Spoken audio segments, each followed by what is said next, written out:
Sveiki gyvi, linkėjimai visiems iš Rygos, ten kur vyksta šiuo metu AI Summitas Europe. Kažkada mes esame žiūrėję fantastinių filmų, kuriuose matėme apie tai, kaip pasaulį užkariaus robotai. Buvo toks etapas. Tada buvo antras dalykas, kur matėme kitus fantastinius filmus apie tai, kaip dirbtinis intelektas užkariaus pasaulį. Tas irgi buvo labai įdomu. Čia mes galim prisiminti ir mūsų garsųjį Terminatorių ar kažką tokio panašaus. Tada atsirado dirbtinis intelektas, mes pradėjome jį praktiškai taikyti gyvenime.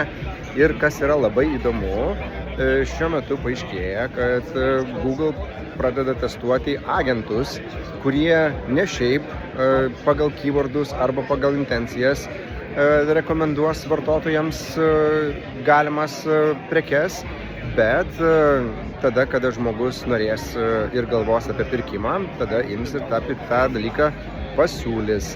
Tai va, labai įdomu ir kas dar labai įdomu, kad visa tai bus atliekama neišėjus iš Google paieškos. Wow, cool, labai viskas faina. Žodžiu,